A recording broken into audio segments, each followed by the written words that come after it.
काफ़ी देर से आप तमामी ख़वातीन व हज़रात आज की इस बज़्म में रौनक अफरोज़ हैं।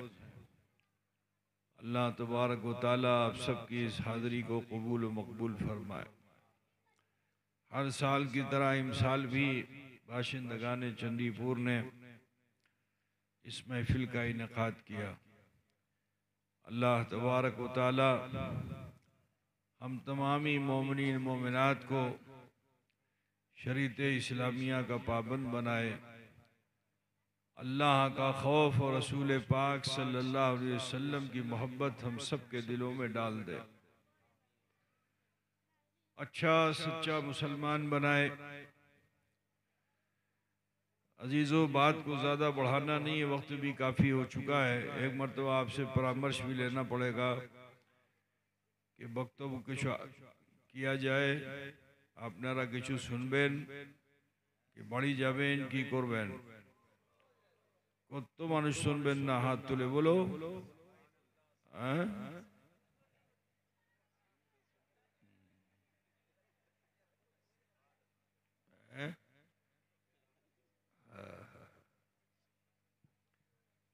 देर रात हो जाती है तो ऐसा ही होता है ना। तो बहरहाल आपका ज़्यादा समय नहीं लेंगे, अल्प समय में कुछ दावत दीन पेश करके रुखसत होना है। अल्लाह हमें भी हिदायत दे, आप सबको भी हिदायत अता फरमाए। अल्लाह रब्बुल इज़्ज़त इरशाद फरमाता है, वलसौफ युतीका रब्बुका फतरदा।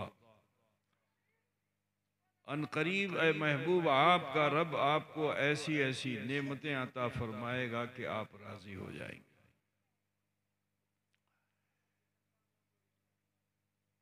अल्लाह ताला ने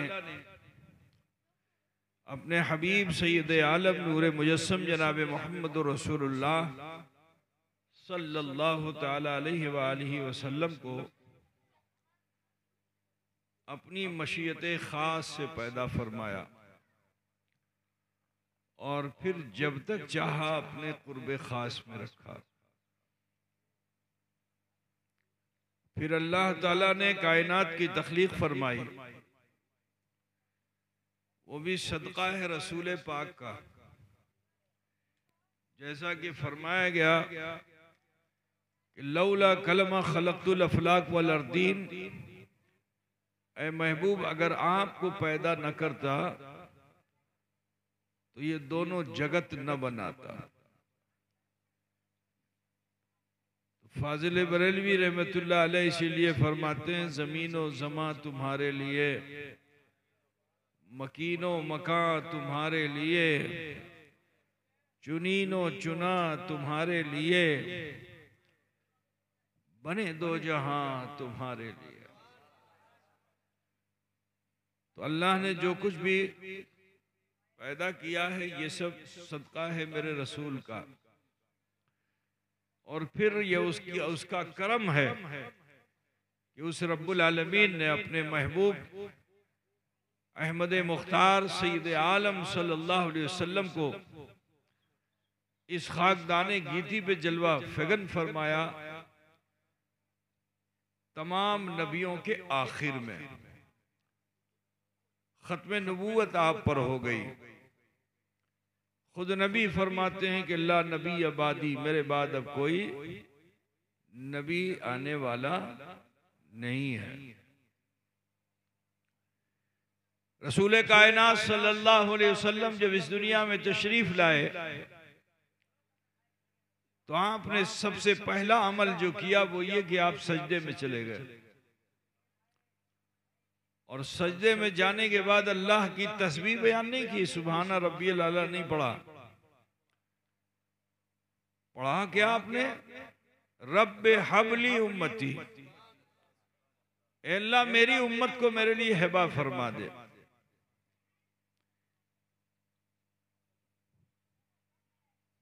अजीजानी गिरामी, और नबियों ने जो मांगा जब मांगा अल्लाह ने दे दिया।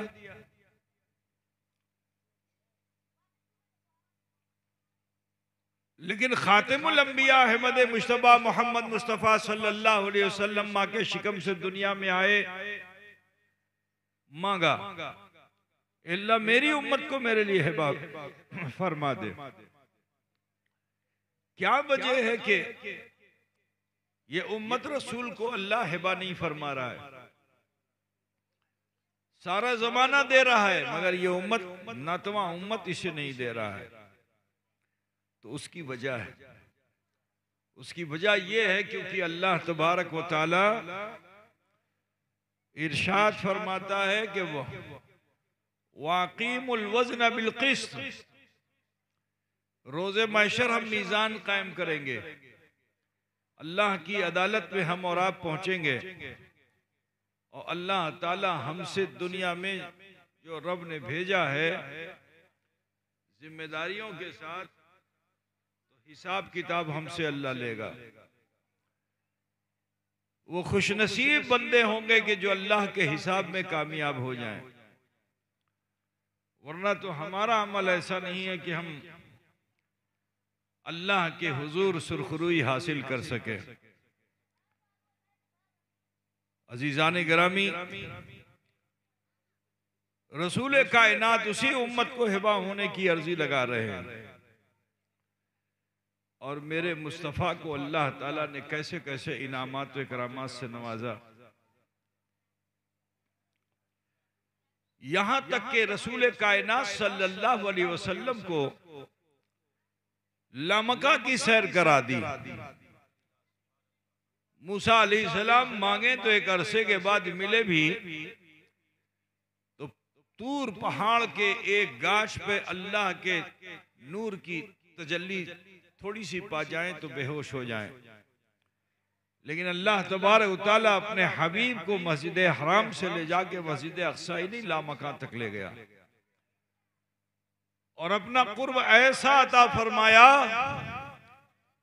कि 2 कमान या इससे भी कम का फासला रह गया। और कुरान नबी के देखने का जिक्र कुछ इस अंदाज से कर रहा है कि मां ज़ाग़ल बसर व मा तग़ा, न पलक झपकी न औंघ आई, इस तरह से टकटकी बांधकर अपने रब का दीदार किया। फिर भी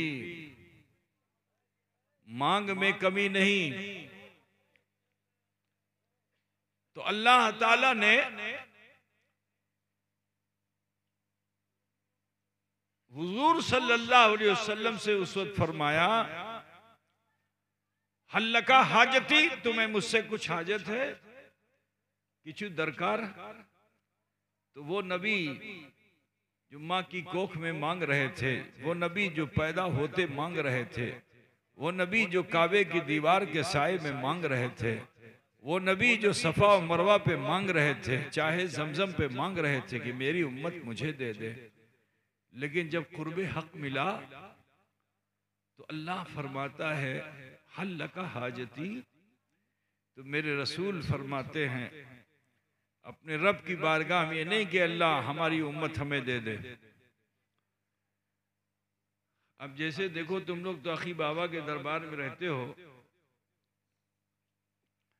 अब बहुत से लोग आते हैं मज़ार शरीफ पे खड़े हो करके खूब रो करके चिकर करके आखी बाबा से मांगते हैं, है ना, कि आप अल्लाह के वली हो, आप हमको दिला दो अल्लाह से। यही तो है ना।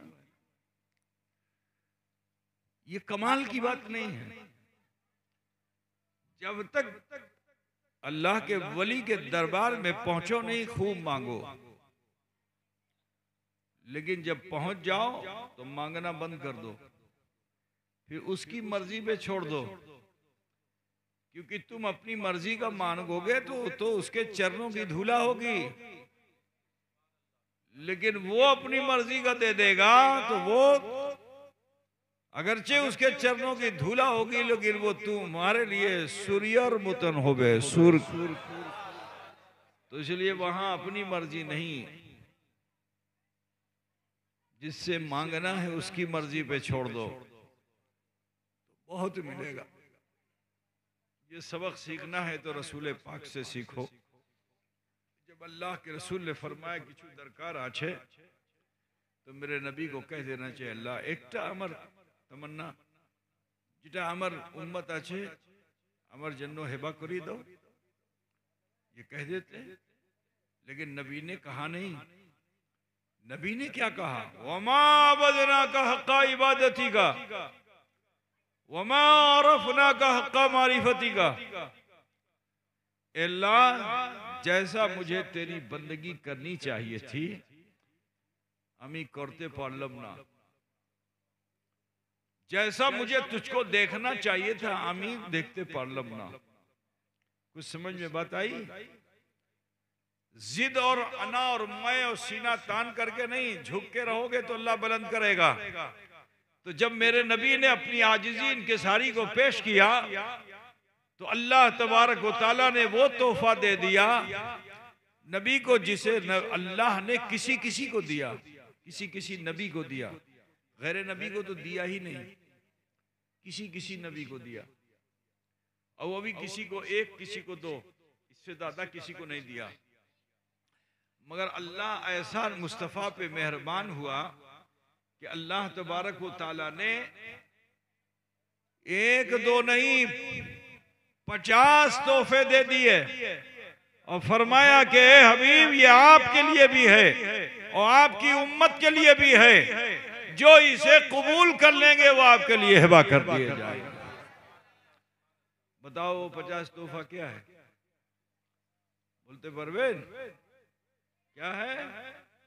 अगर 50 होती तो क्या हाल होता? एहसान है सारे नबियों का उम्मत रसूल पे, खुसूसियत के साथ हजरत मूसा का एहसान है कि हजरत मूसा ने नबी से कह कह करके और नबी ने जा जा करके इसको कम करा लिया, तो 50 हो गया। लेकिन सुनो, अल्लाह का दिया हुआ घटता नहीं है। जो घटता है, नुकसान होता है, वो हमारे अमल से होता है, अल्लाह के दिए हुए में घटता नहीं है।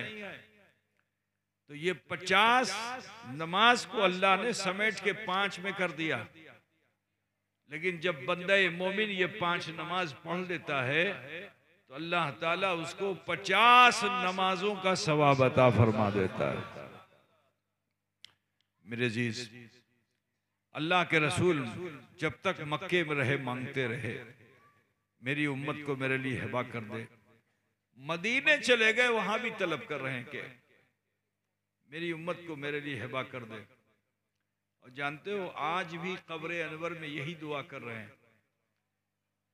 एक हदीस में आपको बता दूं कि हुजूर सल्लल्लाहु अलैहि वसल्लम के चचाजाद भाई, चाचा तो भाई है ना, उनका नाम था कुसुम। क्या नाम था? हजरत अब्बास के बेटे थे। कब्र में वो भी उतरे थे, खानदान के लोग उतरे थे, उनमें से एक वो भी थे। तो हजरत कुसुम बिन अब्बास फरमाते हैं कि सबसे आखिर में कब्र से निकलने वालों में मैं था। तो जब मैं निकल रहा था तो उस वक्त मेरे दिल में ख्याल पैदा हुआ कि अब तो नबी को देख नहीं पाऊंगा, तो ला एक मरतबा और दीदार कर लूं। तो आप फरमाते हैं कि जब मैंने मुड़ करके देखा तो अल्लाह के रसूल सल्लल्लाहु अलैहि वसल्लम की दाढ़ी मुबारक हिल रही थी। अब जो दाढ़ी मुबारक को हिलते हुए देखा तो मैंने कान लगा दिया। अब जो कान लगाया तो वहां से सदा यही आ रही थी, रब्बे हबली उम्मती, रब्बे हबली उम्मती, ए अल्लाह मेरी उम्मत को मेरे लिए हिबा फरमा दे। आज भी मांग रहे हैं। मेरे अजीज, मैं आपको बताऊं इस आयत करीमा का शान नुज़ूल। अल्लाह के रसूल सल्लल्लाहु अलैहि वसल्लम मस्जिद नबी में थे और आप बहुत बेकरार और बेचैन थे। अचानक अल्लाह के रसूल सल्लल्लाहु अलैहि वसल्लम ने किसी को बताया नहीं। हिजरत करें तो सिद्दीक़ अकबर को बता दें, लेकिन आज जो आप मदीने से निकले तो आपने न सिद्दीक़ अकबर को बताया, न उमर फारूक को बताया, न उस्मान गनी को बताया, न मौला अली को बताया, न फातिमा जहरा को बताया, न आयशा सिद्दीक़ा को बताया, न किसी अज़वाज मुतहरात को बताया, न अंसार को बताया, न महाजिर को बताया, न असहाब सुफ़ा को बताया, किसी को नहीं बताया। और चुपचाप मस्जिद नबी से आप निकल गए। अब जोहर का वक्त आया, सहाबा आए, हुजूर को नहीं पाया, बड़े बेचैन। असर का वक्त आया, सहाबा आए, हुजूर को नहीं पाया, बहुत बेचैन। मगरिब के समय बेचैनी इतनी बढ़ गई कि घर में खबर कहलवाई कि अल्लाह के रसूल सल्लल्लाहु अलैहि वसल्लम मस्जिद नबी में क्यों नहीं तशरीफ ला रहे हैं। तो घर के अंदर से भी जवाब आया कि हम लोग भी परेशान हैं, काफी देर से अल्लाह के रसूल सल्लल्लाहु अलैहि वसल्लम बाड़ी में नहीं आए हैं, घर में नहीं आए हैं, हुजूर कहाँ हैं। अब तो बेचैनी दोनों तरफ हो गई, इधर सहाबा भी बेचैन, उधर अहले बैत भी बेचैन, दोनों बेचैन परेशान। यहां तक कि एक दिन गुजर गया। अब एक दिन जो गुजरा तो बेचैनी पूरे मदीने में फैल गई, यहां तक कि जो दुश्मन रसूल था वो भी बेचैन हो गया, यहूद और नसारा भी बेचैन हो गए, क्योंकि एहसान तो मेरे मुस्तफ़ा का हर मखलूक पे है। दोस्त हो उस पर भी एहसान है, दुश्मन हो उस पर भी एहसान है। वो भी बेचैन और बेकरार हो गए। पूरे मदीने में उदासी छा गई। रन्ना औरतों ने करना छोड़ दिया, छोटे छोटे दूध पीना छोड़ दिया, परिंदों ने परवास करना छोड़ दिया, जानवरों ने जावर काटा करना छोड़ दिया। मेरे अजीज, गर्ज के हर तरफ एक उदास माहौल था। 2 दिन गुजर गया, हुजूर नहीं मिले। हत्ता के 3 दिन गुजर गया, हुजूर नहीं मिले। जब 3 दिन हो गया और हुजूर से मुलाकात नहीं हुई तो तलाश बिस्यार होने लगी। लोग अब मदीने से बाहर निकल के हुजूर को तलाश करने लगे।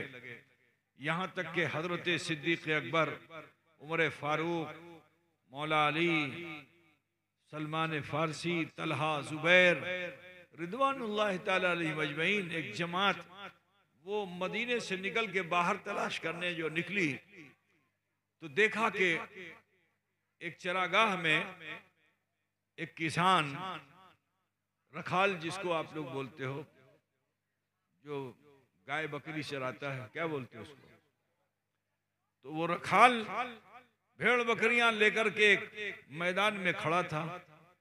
हजरत उमर ने जो उसको देखा तो डाकाए एक न्याशो। जब वो करीब आया तो अब हजरत उमर ने हुजूर सल्लल्लाहु अलैहि वसल्लम के बारे में जिज्ञासा किया कि क्या शमशुद्दुहा को देखा, बदरुद्दुजा को देखा, नूरुल हुदा को देखा। नबी का नाम नहीं ले रहे हैं, नबी के जो उपाधि है उपाधि बयान कर रहे हैं कि बदरुद्दुजा को देखा, नूरुल हुदा को देखा, कहफुल वरा को देखा, सदरुल वरा को देखा। तो वो जवाब में क्या कहता है, लालमुलारफो अमी जानची ना अमी चिंची ना, তুমি কি বলছেন। मायूस होकर उमर फारूक लौटने लगे ढलान से तो वो रखाल दूर से ही चिकर के बोलता है थमेन थमेन। हजरत उमर और सारे काफिले के लोग ठहर गए। वो करीब आया, उसने कहा सुनो एक अमी कोथा बोलते चाची की कोथा।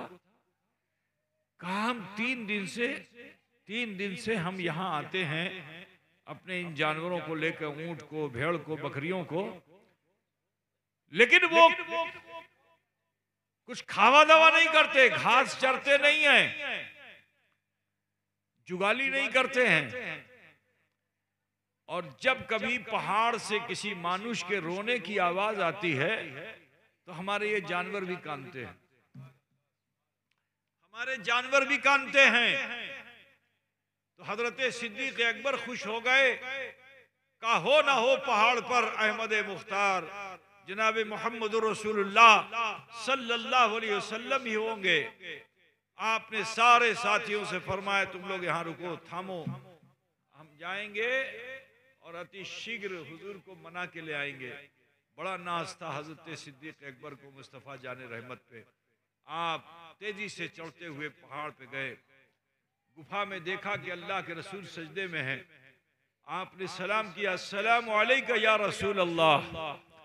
और सिद्दीक अकबर ने जब जब सलाम किया, कभी ऐसा ना हुआ कि मुस्तफ़ा जाने रहमत ने कलाम ना किया हो।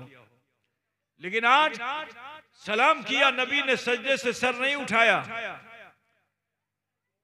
तो थोड़ी देर इंतजार के बाद दूसरा सलाम किया, लेकिन फिर भी जवाब नहीं आया, तो दिल धक धक करने लगा कि कहीं हुजूर हमसे ही तो राग नहीं है, क्यों ना हुजूर जवाब दीछे ना।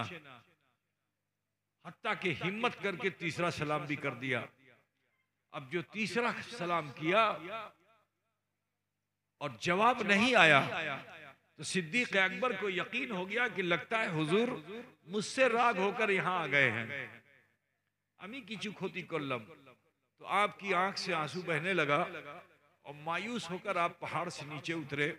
अपने साथियों के बीच जो आए, हजरत उमर को जो देखा तो और तेजी से दौड़ कर गए, उन्हें लिपटा लिया और लिपट करके कानने लगे, चिकर चिकर के कानने लगे कि उमर लगता है रसूल पाक मुझसे ही खफा हैं। मैंने 3 सलाम किया मगर रसूल पाक ने कोई जवाब नहीं दिया। हजरत उमर ने उनको तसल्ली दी, कहा आप बेचैन मत हो, मेरी राय तो अल्लाह भी तस्लीम करता है, अभी जाऊंगा रसूल पाक को मना के लाऊंगा। तो हजरत उमर फारूक भी उस पहाड़ पे चढ़े। अब जो गुफा में गए तो देखा रसूल पाक को सजदे में। अब जो सजदे में देखा तो आपने भी सलाम किया, कहा अस्सलामु अलैका या रसूल अल्लाह। जवाब नहीं मिला। दूसरे सलाम पे भी जवाब नहीं मिला। तीसरा सलाम भी कर डाला, जवाब नहीं मिला। वो उमर कि जो कभी किसी से डरा ही नहीं, किसी के मौते पे रोया भी नहीं, लेकिन आज हजरत उमर को भी एहसास हो गया, लगता है रसूल पाक मुझसे नाराज होके आए हैं। तो दिल धक धक करने लगा, आंख से झरझर आंसू बहने लगा। हजरत उमर उदास होकर लौटे और तमाम सहाबियों के दरमियान रोते हुए पहुंचे और यही कहा कि लगता है रसूल पाक मुझसे भी नाराज हैं। एक गम का माहौल बना हुआ है कि इसी दरमियान हजरत उमर ने फरमाया कि देखो अब अल्लाह के रसूल किसी से मानने वाले नहीं हैं। मानेंगे तो दामादे पैगंबर से मानेंगे, मानेंगे तो बिरादरे पैगंबर से मानेंगे, यानी अगर अली चले जाएंगे तो रसूल पाक जरूर मान जाएंगे। हजरत अली करमल्लाहु वजहुल करीम ने फरमाया कि मैं क्या, दुनिया की कोई ताकत जाएगी, अब रसूल पाक मानने वाले नहीं हैं, लेकिन मैं बताना चाहता हूं कि एक जात है जिसके मनाने से रसूलुल्लाह जरूर मान जाएंगे, और वो जात मेरी बीवी फातिमा है। अगर मेरी बीवी फातिमा रसूल पाक की बेटी फातिमा जनाब मोहम्मद रसूलुल्लाह की बारगाह में हाजिर हो जाएंगी तो अल्लाह के रसूल उनकी कोथा को जरूर मान लेंगे।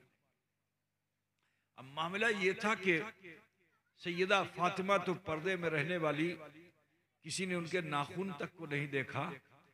कौन उनको जाके कहेगा कि आप जाइए पहाड़ पे और राजी हो जाएं। किसी ने कहा कि देखिए सलमान फारसी जो हैं ये उम्र में सबसे ज्यादा हैं, वयस्क क्या बोलते हैं बंगला में, है वयस्क, इनकी बात बीवी फातिमा जरूर मानेंगी। हुजूर ने इन्हें अहले बैत में भी शामिल कर लिया है, तो इन्हीं को भेजा जाए। अब सलमान फारसी को भेजा गया। आप दरवाजे पे गए, दस्तक दी, पूछा कौन? कहा मैं सलमान। कहा किस घर से आए हो? कहा बीबी मैं बताने आया हूँ कि नबी आखिर ज़मां जनाब अहमद मुश्तबा मोहम्मद मुस्तफ़ा सल्लल्लाहु अलैहि वसल्लम की खबर लग गई है, मगर वो किसी के मनाने से राजी नहीं होते हैं। ए बीबी आप ही चलिए, ए सैयदा आप ही चलिए, आपके मनाने से ही रसूलुल्लाह राजी होंगे। तो हजरत फातिमा जहरा फरमाती मेरी बहन बेटियों सुनो, लज्जापति बनो।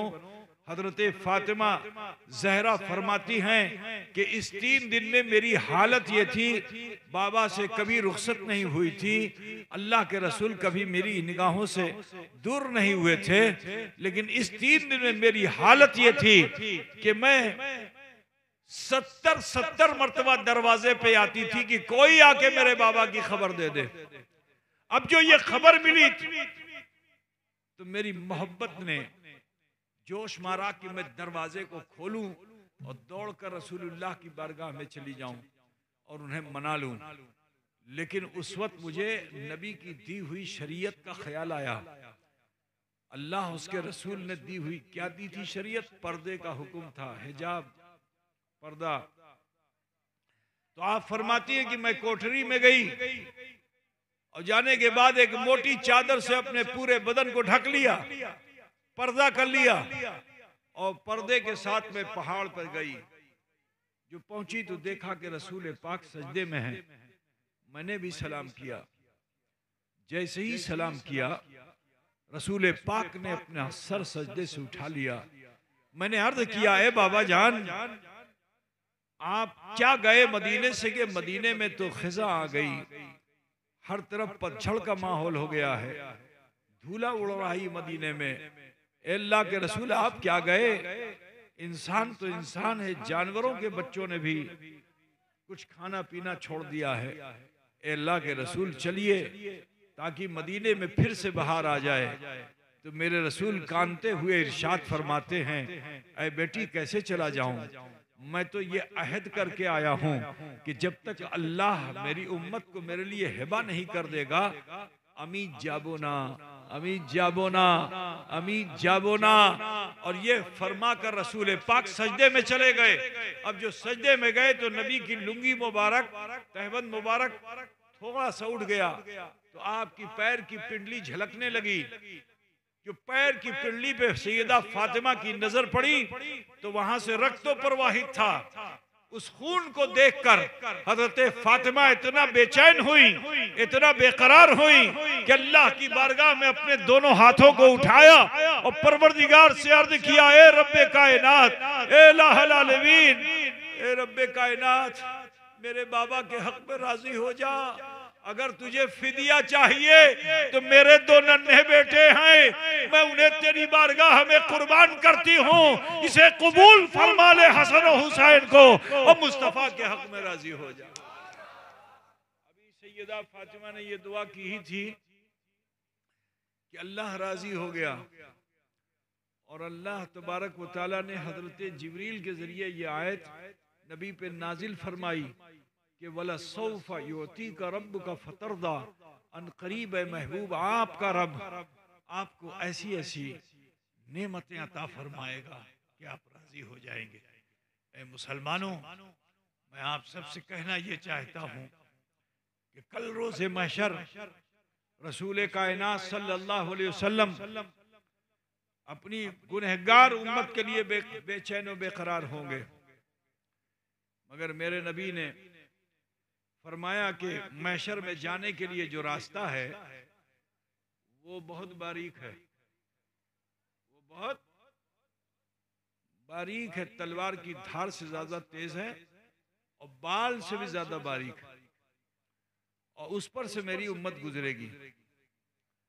लेकिन मेरे नबी ने फरमाया कि मेरी उम्मत के कुछ लोग ऐसे होंगे जो दुनिया में अच्छे अमल करने वाले होंगे, वो पुल सिरात से इस तरह गुजर जाएंगे जैसे आसमान में बिजली कौनती है। अल्लाह के रसूल ने फरमाया कि मेरी उम्मत के कुछ लोग ऐसे होंगे कि जो उस पुल से इस तरह गुजर जाएंगे जैसे तेज आंधी आके गुजर जाए। मेरे नबी फरमाते हैं कि उस पुल से गुजरने वालों में कुछ ऐसे भी होंगे कि जो इस तरह गुजरेंगे जैसे 70,000 मील फी घंटे की रफ्तार से कोई घोड़ा गुजरे। मगर आखिर में हुजूर कानते हुए फरमाते हैं कि लेकिन मेरी कुछ गुनहगार उम्मत ऐसी भी होगी कि जिसके पास कोई नेक अमल नहीं होगा, वो जब उस पुल से गुजरेगी तो घिसटते हुए गुजरेगी। तो जब घिसटने से घर्षण होगा तो जहन्नम की अग्निशिखा जो है उस गुनहगार बंदे को अपनी लपक में ले लेगी। मुस्तफ़ा करीम अपनी उम्मत पर कितना मेहरबान है कि जिस वक्त गुनहगार उम्मती इस हाल में होगा तो मेरे रसूल फिर सजदे में चले जाएंगे और सजदे में जाके अल्लाह को मनाएंगे, रब्बे सल्लिम, रब्बे सल्लिम, रब्बे सल्लिम। अल्लाह सलामती दे दे, अल्लाह सलामती दे दे, अल्लाह सलामती दे दे।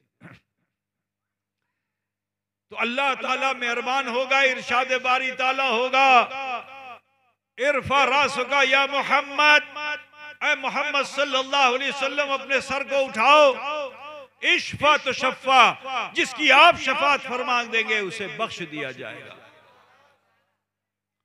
अजीजो, इसी पे बस नहीं, मेरे रसूल कल मैदान महशर जब मीज़ान पे हमारे तुम्हारे आमाल तौले जाएंगे, कोई काम नहीं आएगा लेकिन मेरे मुस्तफ़ा की शफाअत काम आएगी। वो रसूल जो अपनी उम्मत पर इतना मेहरबान है।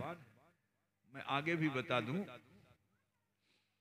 कि जब अल्लाह ताला हिसाब व किताब फरमा चुका होगा तो कुछ मोमिन भी होंगे जो जहन्नम में जा चुके होंगे, इतने बुरे होंगे कि हुजूर की शफाअत उन्हें महशर में न मिलेगी और वो जहन्नम में चले जाएंगे, जन्नती जन्नत में चले जाएंगे। फिर रसूल कायनात फरमाते हैं कि अल्लाह ताला अर्श पर अपनी कुर्सी लगाएगा, साथ में दाहिनी तरफ मेरी कुर्सी होगी, इसके अलावा नबियों रसूलों के लिए मिंबर लगेगा। जो नेक हैं, स्वालेह हैं, शोहदा हैं, स्वालिहीन हैं, वो लोग अपने कोई मोतियों के टीले पे, कोई जमुरत के टीले पर, वो लोग भी बुलंद जगहों पे होंगे। अल्लाह ताला मुझको तमाम को हुक्म देगा कि अपनी जगहों पे बैठ जाओ, मुझे भी हुक्म देगा कि तुम ए हबीब आप इस जगह पे तशरीफ रखिए, लेकिन रसूल फरमाते हैं कि मैं नहीं बैठूंगा, मैं खड़ा रहूंगा। तो अल्लाह ताला फिर फरमाएगा ए हबीब तशरीफ रखिए, तो हुजूर फरमाते फिर भी मैं नहीं बैठूंगा। तो अल्लाह ताला फरमाएगा हल्ला का हाजिती किछु दरकार आछे, तो उस वक्त फिर मैं अपने रब से अर्ज करूंगा या रब्बे उम्मती, या रब्बे उम्मती, ए अल्लाह मेरी उम्मत, मेरी उम्मत। तो अल्लाह तबारक व ताला अपने हबीब पे इतना मेहरबान होगा कि फरिश्ते जहन्नम को हुक्म देगा कि मेरे महबूब को दरवाजे जहन्नम पे ले जाओ और उन जहन्नमियों को गुजारो जिसकी शफाअत मेरे रसूल फरमा दें उसे जहन्नम से निकाल कर जन्नत पहुंचा दो। तो अल्लाह के रसूल फरमाते हैं कि मैं दरवाजे जहन्नम पे जाऊंगा और जब मेरा उम्मती गुजारा जाएगा तो मैं अर्ज करता जाऊंगा अल्लाह इसे बख्श दे, अल्लाह इसे बख्श दे, अल्लाह इसे बख्श दे, और अल्लाह ताला उसे बख्श देगा, जहन्नम से निकाल कर जन्नत का परवाना अता फरमा देगा। इसीलिए फाजिल बरेलवी फरमाते हैं कि पेश हक मुजदा शफाअत का सुनाते जाएंगे, आप रोते जाएंगे, हमको हंसाते जाएंगे। ए मुसलमानों, ये दावत जो मैंने आपको दी इसलिए ताकि आपको एहसास हो कि हम जिस नबी के उम्मती हैं वो हम पे कितना मेहरबान, दुनिया में है तो भी मेहरबान, कब्र में चले जाएं तो मेहरबान, हश्र में हो तो मेहरबान, और अगर खुदा न खास्ता अपने अमल से हम जहन्नम में चले जाएं तो भी हुजूर इतना मेहरबान कि हमें जहन्नम में रहने न दें, वहां से आज़ादी दिला दें। बताओ, जो हम पे इतना एहसान करने वाला हो, इतनी मेहरबानी करने वाला हो, बोलो उसकी खुशी का सामान बनना चाहिए कि नहीं? अरे बोलो ना भाई, कितने लोग हैं जो अपने नबी से भालोबासा करते हैं? हाथ उठा के बताओ ना। माशाल्लाह सभी करते हो ना। तो नबी से भालोबासा सिर्फ ये नहीं है कि आप ये कहोगे हम रसूल का दामन नहीं छोड़ेंगे, लेकिन रसूल की दी हुई सारी शरीयत से आप अलग हट के जिंदगी जियो, कामयाबी नहीं। हुजूर की खुशी का सामान बनो। अल्लाह के रसूल सल्लल्लाहु अलैहि वसल्लम की खुशी किसमें है? जब बंदा मोमिन नमाज में होता है, और जब आप नमाज में होते हो तो नमाज मोमिनों को अल्लाह का कुर्ब दिला देती है, मोमिनों की मेराज हो जाती है, सलातु मेराजुल मोमिनीन। और जब तुम अल्लाह का कुर्ब हासिल करते हो तो मेरे नबी फरमाते मेरी आंखों की ठंडक क्या है? नमाज है। कि जब मेरा उम्मती नमाज में होता है और अल्लाह से करीब हो जाता है तो मेरी आंखों की को ठंडक पहुंचाता है। तो ए अजीजो, आपसे कहना है बेअमली छोड़ो, बुराइयां छोड़ो, खताएं छोड़ो, डरो अपने रब से और नमाजों की तरफ आ जाओ। हुकूकुल्लाह वो हुकूकुल इबाद के पाबंद हो जाओ। इसकी बड़ी सख्त ज़रूरत है। मेरी बहन बेटियों से कहना है कि मेरी बहन बेटियों, अपने घरों में इस्लामी तहजीब को आम कीजिए, अपने बच्चों को इस्लामी तरबियत दीजिए। सिर्फ ये नहीं है कि आप उसे गलत राह पे डालने के लिए छोड़ दीजिए और वो अगर बाहर से चोरी करके पैसा लाए तो आप खुश हो जाएं, गुंडागर्दी करके पैसा लाए आप खुश हो जाएं।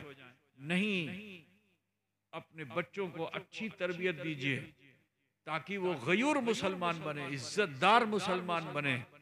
और जो आज जिल्लत और रुसवाई मुसलमानों की हो रही है, उसकी वाहिद वजह यह है क्योंकि हर समाज, बातिल समाज सुधर रहा है, मगर हम हक पे होकर के भी सुधर नहीं रहे हैं।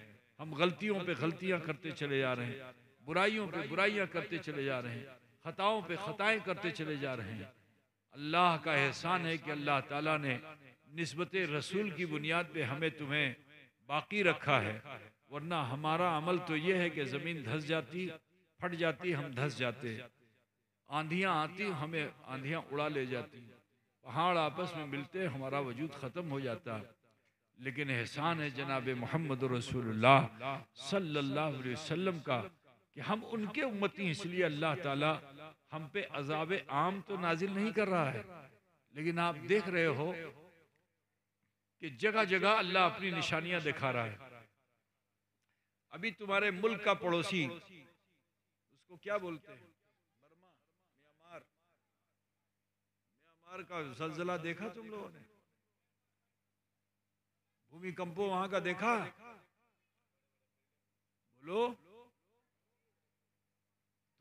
अल्लाह ने मोमिनों को दिखाया, तुम्हें दिखाया, ये मत समझो हम तो बचे हुए नहीं, दिखाया तुम्हें कि देखो खुदा की कुदरत, कि अगर अल्लाह चाहे तो जमीन फट जाए, बड़ी से बड़ी इमारतें भी जमीन में धंस जाए, तो तुम्हें सुधरने का अल्लाह ने मौका दिया है।